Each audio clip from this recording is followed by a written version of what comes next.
Senhoras e senhores, sejam todos bem-vindos ao canal Farmacologia e Você. E no vídeo de hoje, iremos falar sobre dois fatores que podem interferir na absorção de uma determinada substância: o coeficiente de participação e o peso molecular. Quando você fala sobre coeficiente de participação, é o número que expressa a solubilidade de uma determinada substância, a qual ela pode ser lipossolúvel ou até mesmo hidrossolúvel. Mas no que se refere a um fator que pode interferir na absorção de uma determinada substância, quanto mais lipossolúvel for uma substância, melhor será a sua absorção. Agora, no que se refere ao peso molecular, quando se trata de um fator que pode interferir na absorção de uma determinada substância, qual a característica deve ser levada em consideração? Quanto menor o peso molecular, melhor será a absorção desta substância. Isso porque moléculas que apresentam um grande peso molecular tendem a ter uma dificuldade maior para poder conseguir ser absorvida e até mesmo conseguir atravessar as barreiras biológicas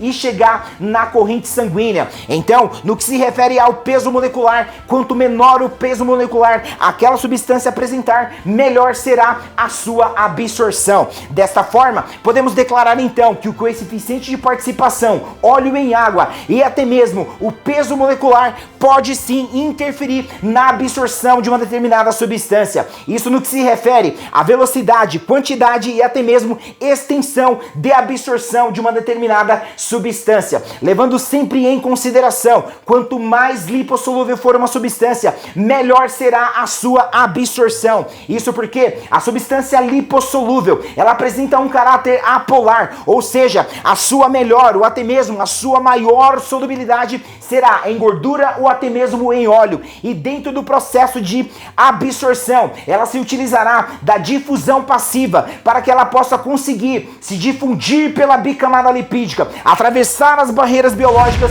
e chegar na circulação sanguínea. Agora, quando se trata de uma substância hidrossolúvel, ela não apresenta uma afinidade pela bicamada lipídica, consequentemente, ela também não vai conseguir se difundir pela bicamada lipídica e chegar até a circulação sanguínea. Então, quando a substância for hidrossolúvel, ela apresenta um caráter polar, ou seja, a sua melhor ou até mesmo a sua maior solubilidade será em água, e dentro do processo de absorção, ela vai utilizar a filtração ou até mesmo o transporte ativo para poder conseguir atravessar as barreiras biológicas e chegar na circulação sanguínea. Aqui eu chamo a sua atenção para um aspecto muito importante: quando a substância for hidrossolúvel com um grande peso molecular, ela se utilizará do transporte ativo para poder conseguir atravessar as barreiras biológicas e chegar na circulação sanguínea. Agora, quando a substância for hidrossolúvel com baixo peso molecular, ela se utilizará da filtração para poder conseguir atravessar as barreiras biológicas e chegar na circulação sanguínea.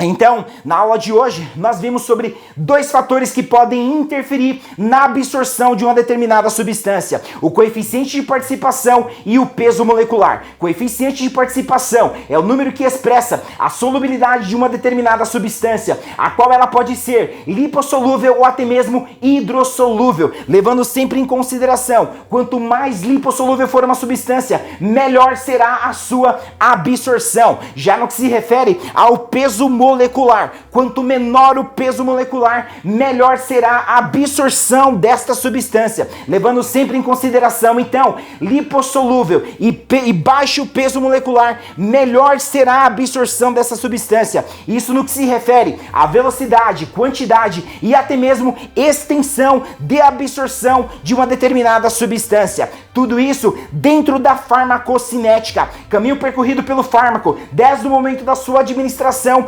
até o momento da sua excreção. Para poder recapitular o conceito sobre farmacocinética, caminho percorrido pelo fármaco desde o momento da sua administração até o momento da sua excreção. Digamos que eu tenho aqui um comprimido, a qual ele será administrado por via oral. Após ele administrado por via oral, ele passa pelo esôfago, do esôfago para o estômago, do estômago ele vai para o intestino, do intestino ele é jogado na corrente sanguínea, da da corrente sanguínea, ele será direcionado para a glândula hepática, ou seja, para o fígado. Ao chegar no fígado, ele passará por um processo de biotransformação ou metabolização hepática. Após esse processo, ele retorna para a corrente sanguínea. Da corrente sanguínea, ele será direcionado para os seus tecidos. Ao chegar nos seus tecidos, ele será direcionado para os seus receptores. E ao reconhecer e se ligar aos seus receptores, ele irá produzir o seu efeito farmacológico. Após ele realizar o seu efeito farmacológico, ele retorna para a corrente sanguínea,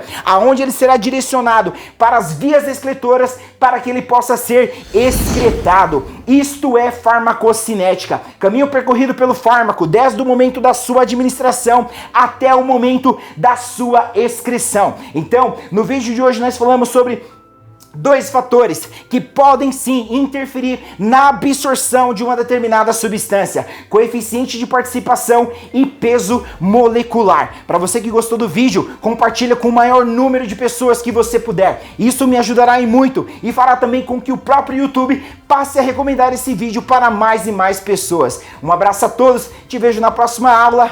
Fui!